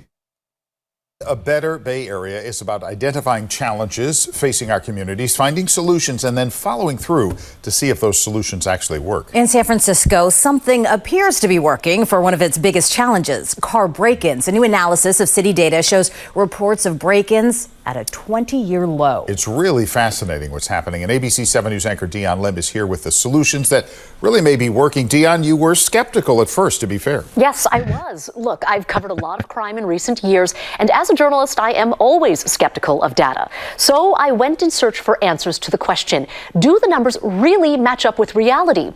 The answer appears to be yes. For a long time, this was a common sight in San Francisco, the remnants of car break-ins. The broken glass was even nicknamed San Francisco Diamonds. To see this shattered glass everywhere around the sidewalk, even in my sidewalk or just across the street, was everywhere. I've interviewed Dennis Signs many times over the years on what he sees outside his window at the winding part of Lombard Street. He and his neighbors even posted signs like these, warning tourists about frequent smash-and-grab robberies. At the height, that's probably like 2 or 3 times a week. Taking a look at the street today? Almost nothing, daily nothing. What Dennis is noticing appears to be part of a downward trend seen across the city. Mayor Daniel Lurie even posted on X about reported car break-ins being at their lowest level in 22 years. So our ABC 7 News data team crunched the numbers from SFPD. Technically, a 22-year low is correct, but it's worth noting in 2018, data collection methods changed. Still, you can see reports of break-ins at an all-time high in 2017, at more than 30,000.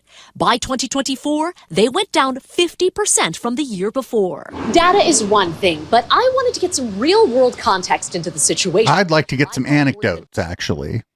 Yes, I've spent my whole career in conflating this situation. Decrease in business. We're getting less business in the last 6 months. Yeah, they can't even fucking run this story without being like, but people are still afraid of the city. Don't go to the city to this guy's restaurant because your shit's gonna get broken into. Fucking assholes. Right. Let's break in right now. So right now, probably about 20, 30. Per day? Per day. A couple of years ago, It's probably like 50, 60. I asked SFPD Chief Bill Scott the reason for the decline. He cited a number of reasons, including added bait cars and plainclothes officers, after high-profile break-ins in hotspots such as the Palace of Fine Arts. More recently, Scott also credits new technology. We had the passage of Prop E, which opened up some doors for technology usage for us. Mm-hmm. That has been a game changer. The 100 flock cameras across the city, the drones, our arrests have increased year to date this year almost 81%. The arrests have also been high impact. Scott says catching one member of a prolific burglary ring can wipe out an entire crew. While the downward trend is a positive sign, he acknowledges the work isn't over yet and asks the public to keep on reporting. I don't know that we'll ever have total reporting on that type of crime. However, I do think when people see us putting forth effort, they see us making arrests, it does encourage people to report. Something else to mention, Chief Scott also says he feels the public is more educated about not becoming victimized. He cited our reporting, saying by spreading the word about keeping your doors locked and not leaving valuables in your vehicles have certainly paid off.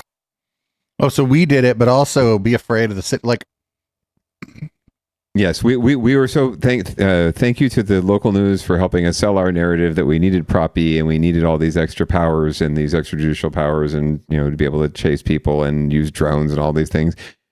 Aside from the point that election happened last spring, so it's not as though there's been a real There's whole no way long time this for stuff has been implemented. Right, and Daniel Leary taking credit for something when he's been on the job for like literally 3 months, right? That's about last year's numbers, which were not under his watch at all. Not that I love Mayor Breed or former Mayor Breed or anything. So he could have actually done something cool or something like professional and good. He could have been like, hey, you know, my opponent, the former mayor, some of her policies seem to be working. To have been working, at least as far as we can tell from car break-ins, and we're going to try to continue down this path. Like, come on, dude, this is like a no-brainer. I'm an asshole, and I could advise you on what to fucking post. Yeah, absolutely. But that's just the nature of the beast. It's the nature of Daniel Leary. It's the nature of Matt Mahan and these other, politicos who are coming from they're politicians. They have to admit it. They're fucking politicians now. They can't hide from it anymore. But these insider folks who are trying to say that the system's fucked up and the status quo's fucked up and only some outsider can change it, it just feeds their narrative. So they'll claim credit for all of it. They'll claim credit for anything that's even not theirs just because it fits their narrative, right? So it's not surprising at all. It's just, but you're right, it's disappointing. And that would have been the classy thing to do, would be to say, hey, this is, I got to give credit. This happened on my predecessor's watch, and I'm glad that she instituted these policies, and I want to continue these policies and continue to keep our city safe. And that's the more magnanimous, benevolent approach. But unfortunately, you can't expect the people that. that might think you're kind of a dick might be like, oh, I don't know, it's pretty good. And then the people who already like you, they're gonna be like, what a class act, what a class act. Yeah, he's not so dick-like. I'm always ready. I am 100% always ready, like I've said before, to give credit where credit's due. Like I've said, if there's certain policies people you don't got to hand it to, but there's a short list.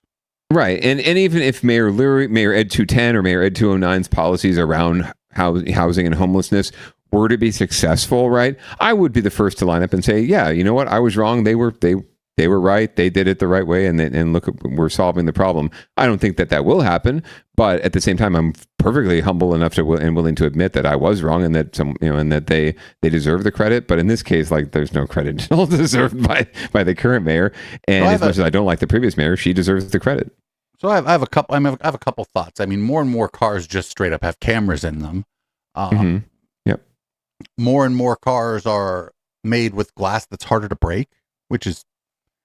And I don't like the cameras, but yeah, if people think there's cameras on every street corner or whatever, yeah, then they're going to be, I guess, maybe less inclined. I don't know. I think there's maybe people are taking their cars into the city less, and it's like maybe more tourists are using transit, because like it's more likely that you'd think that a thief would want to hit up a tourist kind of spot, because those people aren't used to the city.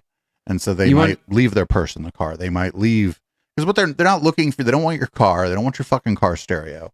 They want your fucking social security number and your credit cards. They just want something easy that they can grab. They see something and they break in and grab it. And then I at the risk of giving you some anecdotal evidence, right? This does, the awareness factor does play a role. For example, a place where in the neighborhood where the bad baby goes to daycare, right? I'm dropping her off there. I'm leaving the car outside on a regular basis, even for just 5 minutes. And they've had break-ins along that street. Parents have had break-ins of their cars because they left their cell phone in the front seat because they're thinking, I'm just going to be inside for a couple minutes. I'll come back. And lo and behold, right? So even I've, reacted by, I make sure I keep my cell phone with me. I make sure everything in the car is kind of put away, right? Even if I'm going inside for 5 minutes. So even I have, responded to that. So I can get that the prevention factor is definitely helping in terms of reminding people, like, hey, don't be a victim. Like, don't set yourself up to be a victim either, right? So that plays a role just as much as anything else. And so I'm glad that they highlighted that. And I don't know that it's necessarily about more cops on the street, but you're right, more cameras, more. If people feel like there's eyes on the street, and then they're less likely to commit crimes. It's just matter of fact. And there's just fewer things like my phone is useless. If you find you're not getting nothing from my phone, right? Right. It's a brick as soon as you pick it up, right? Like, yeah, no, absolutely. And I think a lot of it was phones. And I think a lot of it's like identity theft stuff where people will like they'll want to hit up your glove box. Right, because registration, insurance, things like that. Personally identifying information in there and stuff. And I think maybe there might be just like a confluence of events, and maybe the city is getting safer. Maybe, and it could just be that the people in the city more broadly are kind of tired of this doom loop and are, maybe more engaged civically. I mean, who fucking knows? But good, because I mean, there's one person that is just terrified to park their car in the city who I know, and I'm like, dude, get the fuck out of here. Yeah, I mean, it's just a fear factor. And do these things happen? Absolutely. You live in a fucking city like we've talked about before, right? There's going to be car break-ins. Cars get broken into it, not the city too.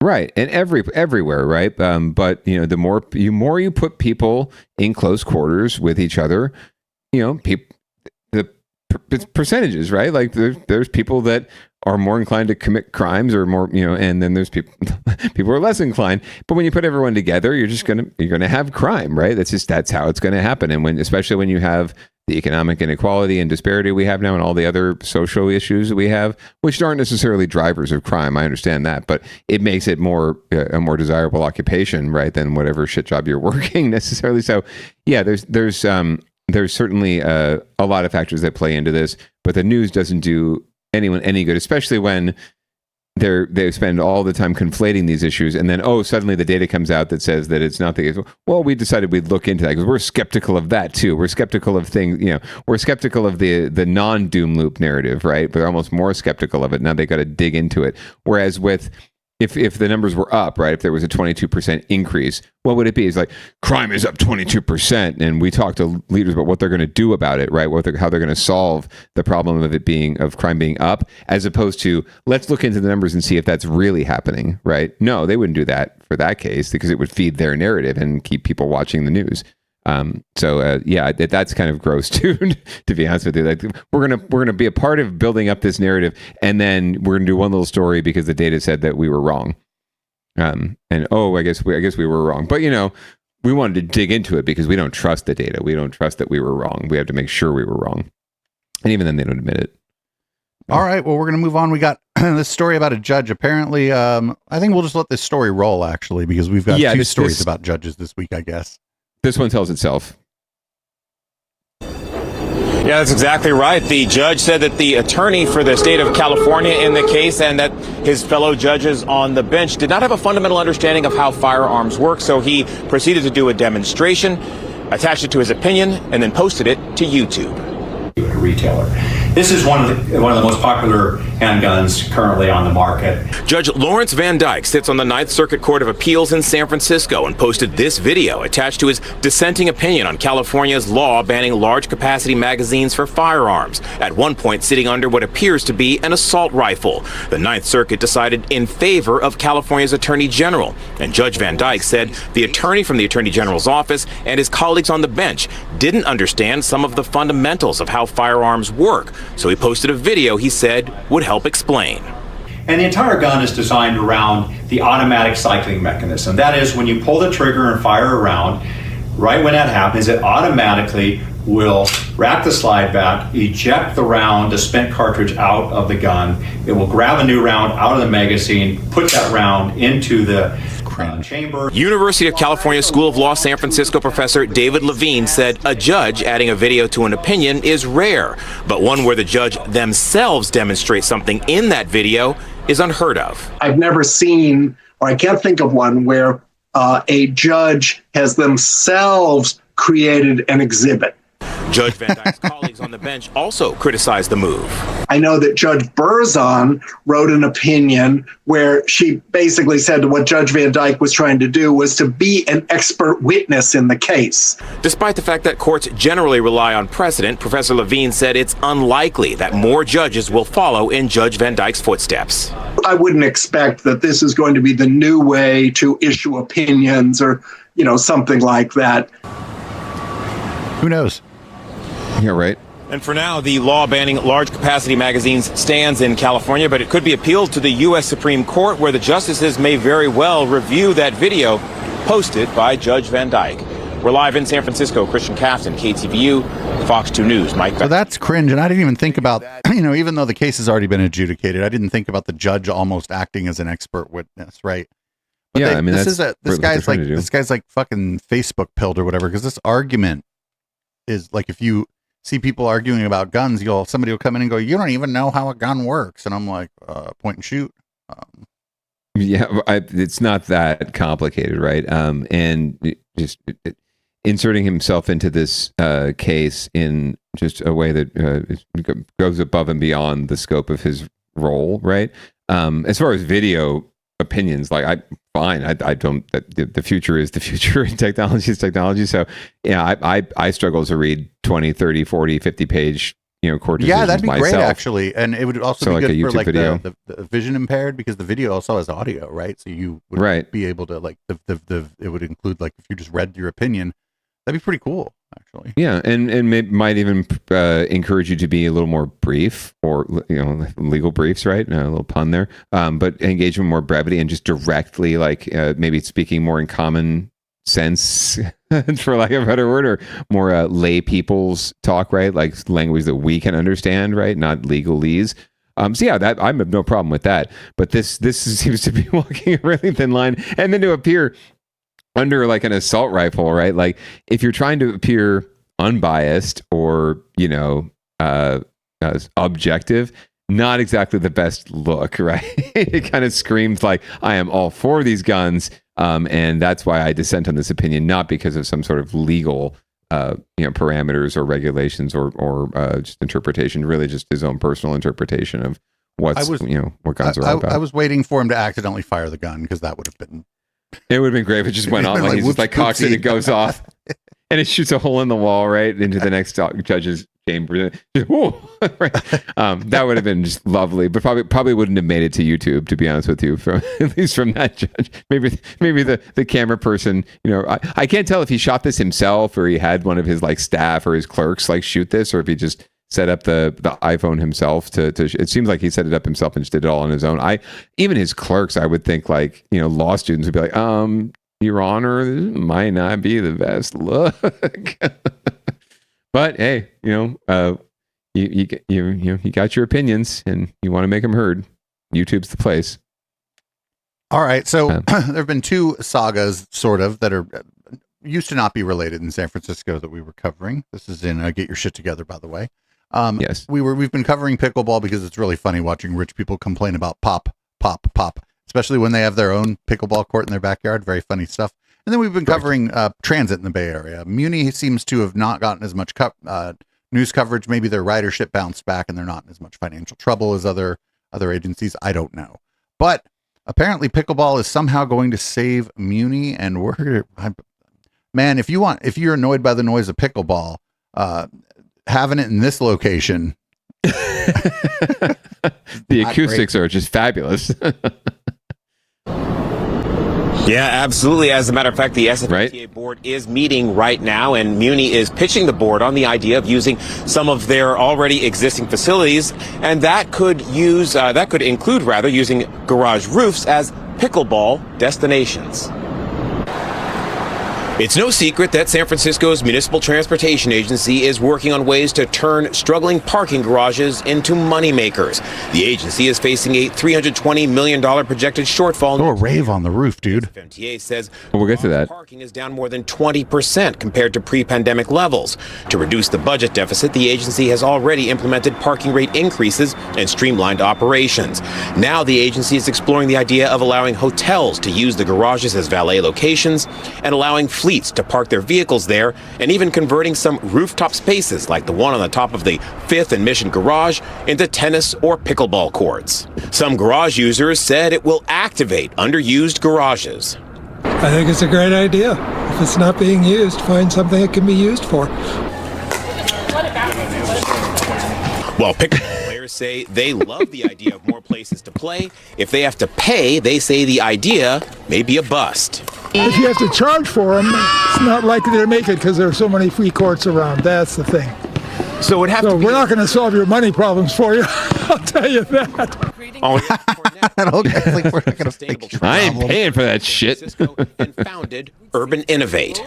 I love the idea. I think that's great to have this out-of-the-box thinking, and instead of only cutting, services that was discussion previously, or increasing fares, that's something new and refreshing. Long-term, Cornett said the agency needs to broaden ridership and get more people to buy into public transit and fund the agency. She said that means a deep dive into why people aren't riding.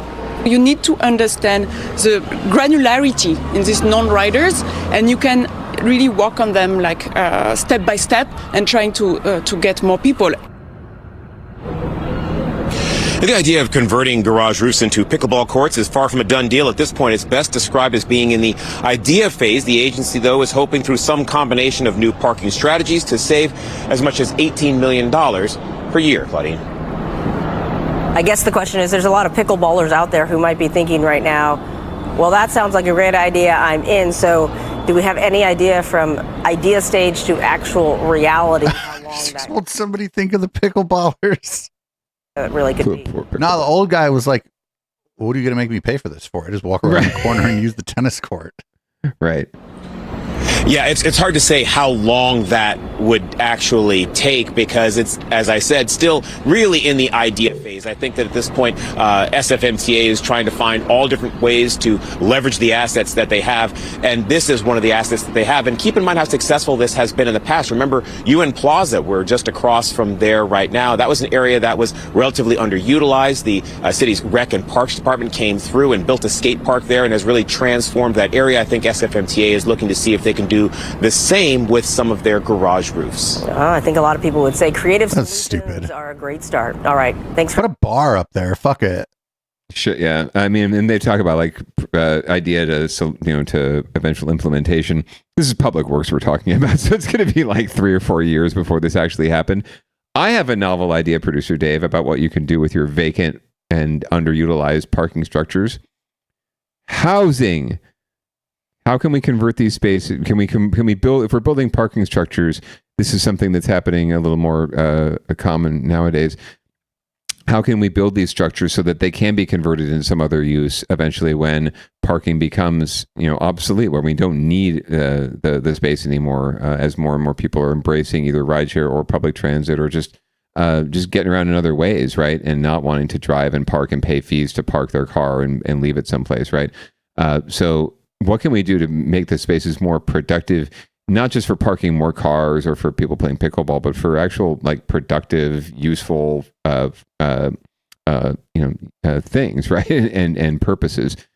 So let's think more outside the box and not just think about how we can repurpose parking spaces for other cars or for pickleball. Yeah, it's pickleballers. Dumb. Yeah, sorry, I don't know. pickleballers. I don't know what converting it to housing would be like, but there's already a structure there. I mean. Yeah, it's a challenge just getting things livable, right? But like there's the structure, there's space, and it's not like we're at the end of the day we're asking for luxury apartments, right? We need places to house people. So if you're down to build these quick build housing projects and these like shipping container projects, right? If you're down for shelter beds and using that, why would you not be down for converting these spaces into a quick build or quick conversion housing units, right? So something to think about, something for SFMTA to think about. And they could even either charge like really minimal rents for it and get a little bit of money, or they can probably get some tax breaks and some incentives from the state if they were going to get creative like that and doing it that way. So, just a thought. But pickleball, I mean, they want the easy. Like I said, government likes the easy solution. Government likes the solution that appeals to seniors because they vote. So yeah, pickleball sounds like a great idea. But yeah, the guy's right. Like I can go down to right here in this park and play pickleball anytime I want. Why am I going to go down to the Fifth and Mission garage and go up to the roof and play pickleball when I could play it right here in my neighborhood? Yeah, it's kind of dumb. It's kind of dumb, but the idea of the unused space, like, I don't know. I've been to parties on the tops of parking garages that have been pretty fucking cool, and I think that we can get so much more creative with the way we use our spaces in general. And that's something that you're going to hear more about here on Downballot, and something we're working on here in the South Bay quite a bit, because we've got a lot of spaces that are community spaces that are being, that are lost because of redevelopment or displacement or any other thing, and they're not coming back. So we're losing a lot of our community spaces. So it's better to preserve them and reuse them than to let them go because of budget cuts, right? So we're going to move on to another thing. We got a block party, or there's a party in San Jose. I already know what my criticism of this is going to be, but let's this is akin to the big rave, sort of not, I don't want to say pop-up raves, but the rave parties that have happened on the pier in San Francisco and other Bay Area cities. So they tried to do the same thing here in San Jose.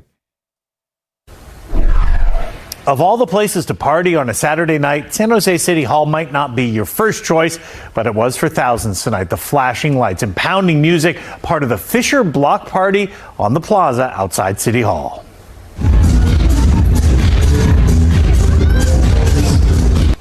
This is the first event of its kind to happen at this location. City leaders and local businesses hope it will not be the last. NBC Bay Area's Emma Goss has been at the party all night long. She tells us how San Jose hopes music will help move the Bay Area city forward.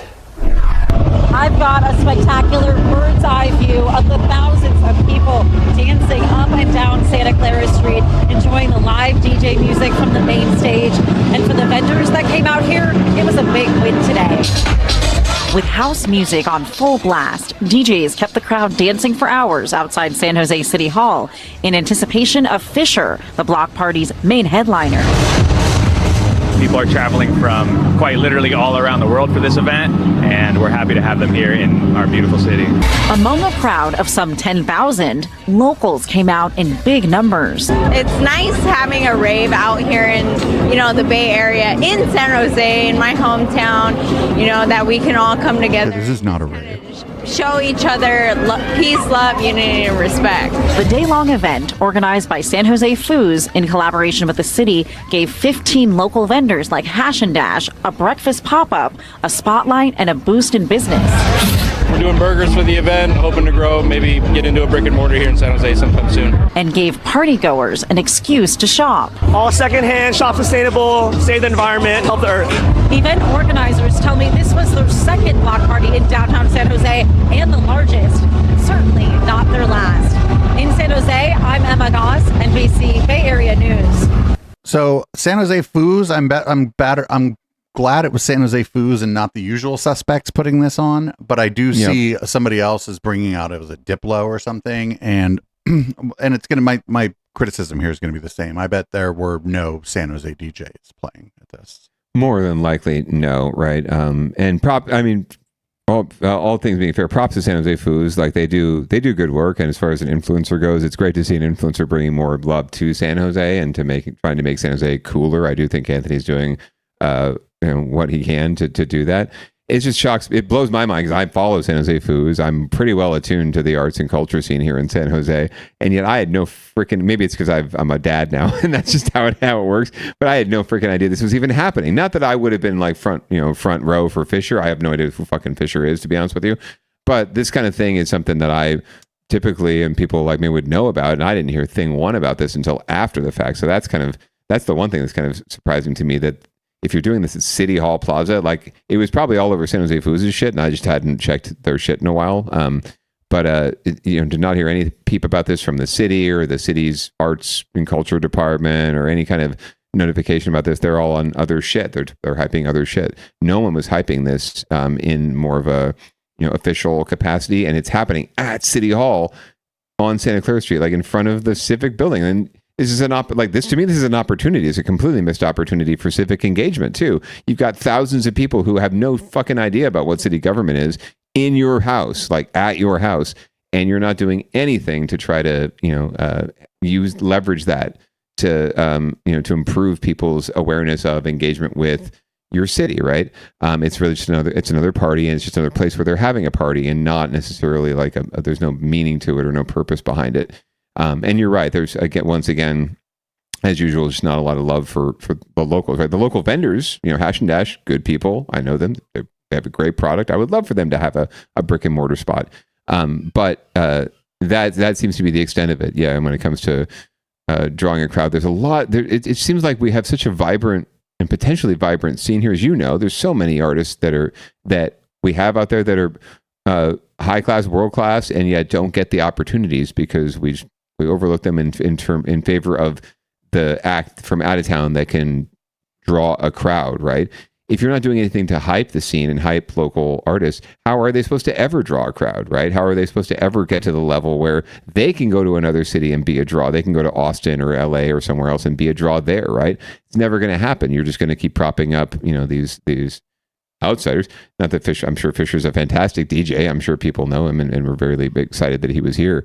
But to not have any kind of hype for the local is right. Disappointing. Even if right? or if there was local support, you would, just, Audio Drew or somebody like, just mention also, San Jose, or there was, and I also spent some time over at the local stage where there were DJs from San Jose and the Bay Area. Like, but no, none of that. News coverage could be like, Audio Drew opened for Fisher, right? He warmed the crowd up, and then here's audio. Well, we have audio with Audio Drew. We interviewed him about his experiences and what this is all about, right? As opposed to just and taking the all sides approach, right, and exploring all angles of the story rather than just sort of like saying this happened. And that's a complaint we have a lot with local news and news in general, is that they just take one side of the story that they're given and they roll with it, and they don't really do the journalism of asking around and figuring out what the full story is. They just find people that are willing to back up their narrative on camera, and they find data and analytics that back up their narrative, and they roll with that, and they don't really do the journalism. So even another thing, even in our human interest story, we have some controversy. So it's been that kind of week. And a personal point of privilege, that wasn't a rave. That was more like a festival. Like a rave is like a specific, almost certainly illegal thing. Right. And very much a pop-up generally, right? Like it's not supposed to be known by folks, by me, right? It's supposed to be something where if you know, right? With right. a rave. And if you don't know, you don't go. Right. If I showed up at a rave, it would no longer be a rave. I'll tell you that much. So officially, if the councilman shows up, it's not a rave. I've only been the old guy at a rave a couple times that I've been booked, but you'd be fine if you would have went along with me. They'd be like, "Oh, who's that? Who's that?" They might think they might think you were somebody, right? I just feel like I'm uncool enough that I would bring down the coolness factor so that it would lower itself to not being a rave, but something in between, like a festival and a rave, but not exactly a rave. Like the definition would go away once the councilman was there. So we have this thing called Deeper Dive, but I think we're going to leave this off because we're way over on time. Yeah, 100%. I was thinking we might want to do this as like a recorded one later on. It's a 7.5 to 8 minute interview with Mayor Ed 209 one-on-one about a lot of things. So I think that would be a great deeper dive maybe for later this week or some other time we can record it and release it as a special. But really appreciate you taking the time with the docket this week. And every time we have to come back from a week's hiatus, there's always a lot to cover. So I really appreciate listener, viewer, your patience with us. And I hope you were entertained and found something to take out of this episode. You're already full screen, so you know the drill. Yeah, you know how it goes. Well, thanks so much, as I said, for joining us this week on Down Ballot. We do it almost every week at 7:30 p.m. Pacific. Stay tuned for is public comment coming up tonight? Certainly is, although I've done no show prep, so who knows? Anything is possible in public comment, and that's kind of the thrill. So you should definitely tune in and see what happens. Tune into all of the programming here at Echoplex Media, echoplexmedia.com. You can find out about everything you need. Twitch.tv/EchoplexMedia is the place to go to watch us anytime. And if you are vaccinated, congratulations. Thank you very much. Please make sure you keep those boosters coming. Make sure you wear a mask where it's appropriate. Things are getting around now, not just COVID, so be careful. Pants are completely optional at all times. We're going to leave you with some audible smoke to entertain your eardrums while producer Dave segues into public comment. I hope you have a great week, and we'll see you next Tuesday. Peace out.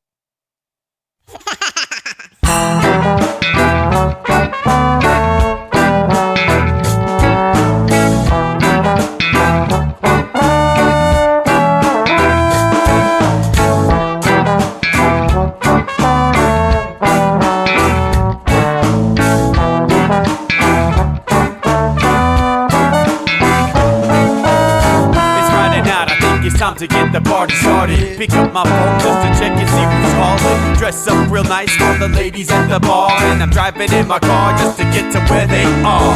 Here at the local scene is where I plant my feet. It's where I smoke my cigarette and I hold my drink. I look at all my friends, they're all blazing greens. Here at the front of the stage, waiting for MTV. Where are those guys who's standing next to me with a pipe in his hand, ready to blaze for me? About 5 minutes later, we're all singing Queen. I pick the fuck up on stage, man, rock the scene, yeah. We do what we want, and what we want is to jam. So sit back and enjoy the band. We do what we want, and what we want is to jam. So sit back and enjoy the band. Enjoy that band. I turn and head back to the bar for a refill, man, because you know where we are. We're headed out to the car to smoke another one and another one. Now just when the magic starts kicking in, I hear relapse playing, you know it's time to head in. Alright everybody, now it's time to grab a new drink. Spark it if you got it and then pass it to me, yeah. We do what we want, and what we want is to jam. So sit back and enjoy the band. We do what we want to do, and what we want is to jam. So sit back and enjoy the band. Enjoy that band. Last up on the bill for the show tonight is Down and Dirty at 5, so we're headed outside to spark up another joint. Now who's got my lighter? Stoner E, of course, shouldn't you be inside? I'm all up in this bitch, being who I gotta be. I'm fucked up like the U.S. economy. The truth is that I don't think logically. Stoner E take you on a psychedelic odyssey. Now inside motherfuckers is rocking me, and outside shit we smoke a lot of broccoli. Rocky the roller, yo, that sexy girl be jocking me. Ain't too drunk to fuck, but I'll probably do it sloppily.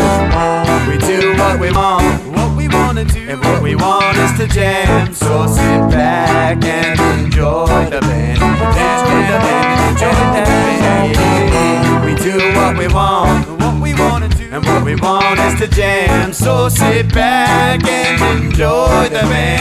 Yeah, yeah, yeah.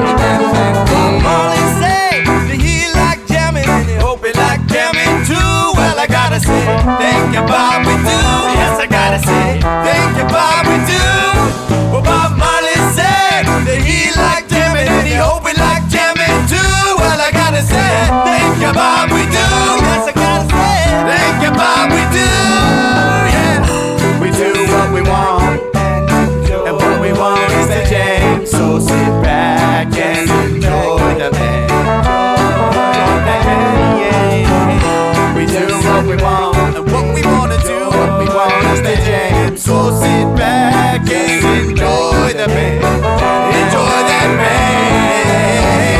We do what we want, what we wanna do, what we want is to jam. So sit back and enjoy the band. Enjoy that band. We do what we want, and what we want is to jam. So